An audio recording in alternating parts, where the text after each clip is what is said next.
नमस्कार मित्रों, चलिए आपको एक बड़ी ही दिलचस्प कहानी सुनाता हूं।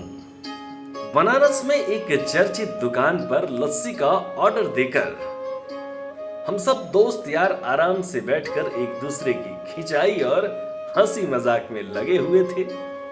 तभी लगभग 70-75 साल की बुजुर्ग स्त्री पैसे मांगते हुए मेरे सामने हाथ फैलाकर खड़ी हो गई। उनकी कमर झुकी हुई थी, चेहरे की झुर्रियों में भूख तैर रही थी, नेत्र भीतर को धंसे हुए किंतु सजल थे। उनको देखकर मन में न जाने क्या आया कि मैंने जेब से सिक्के निकालने के लिए डाला हुआ हाथ वापस खींचते हुए उनसे पूछ लिया, दादी लस्सी पियोगी? मेरी इस बात पर दादी कम अचंभित हुई और मेरे मित्र अधिक, क्योंकि अगर मैं उनको पैसे दे देता तो बस 5 या 10 रुपए ही देता, लेकिन लस्सी तो 25 रुपए की एक है। इसलिए लस्सी पिलाने से मेरे गरीब हो जाने की और उस बूढ़ी दादी के द्वारा मुझे ठग कर अमीर हो जाने की संभावना बहुत अधिक बढ़ गई थी। दादी ने सकचाते हुए हामी भरी और अपने पास जो मांग कर जमा किए हुए 6-7 रुपए थे वो अपने कांपते हाथों से मेरी ओर बढ़ाए। मुझे कुछ समझ नहीं आया तो मैंने उनसे पूछा, ये किस लिए? इनको मिलाकर मेरी लस्सी के पैसे चुका देना बाबूजी।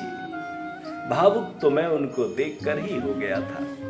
रही बची कसर उनकी इस बात ने पूरी कर दी। एकाएक मेरी आंखें छलछला आईं और भरभराते हुए गले से मैंने दुकान वाले से एक लस्सी बढ़ाने को कहा।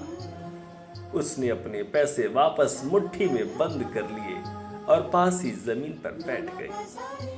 अब मुझे अपनी लाचारी का अनुभव हुआ, क्योंकि मैं वहां पर मौजूद दुकानदार, अपने दोस्त और कई अन्य ग्राहकों की वजह से उनको कुर्सी पर बैठने के लिए नहीं कह सका।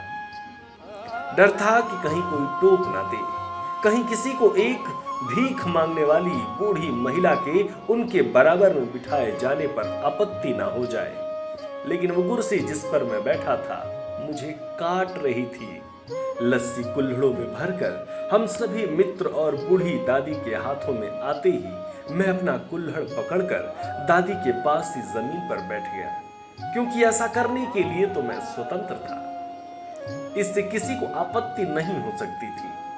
हाँ, मेरे दोस्तों ने मुझे एक पल को घूरा, लेकिन वो कुछ कहते उससे पहले ही दुकान के मालिक ने आगे बढ़कर दादी को उठाकर कुर्सी पर बैठा दिया और मेरी ओर मुस्कुराते हुए हाथ जोड़कर कहा, ऊपर बैठ जाइए साहब। मेरे यहाँ ग्राहक तो बहुत आते हैं, किंतु इंसान कभी कभार ही आता है।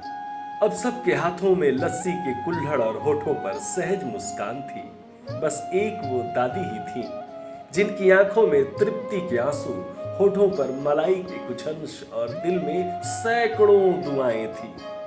न जाने क्यों जब कभी हमें 10-20 रुपए किसी भूखे गरीब को देने या उस पर खर्च करने होते हैं तो वो हमें बहुत ज्यादा लगने लगते हैं। लेकिन सोचिए कि क्या वो चंद रुपए किसी के मन को तृप्त करने से अधिक कीमती हैं?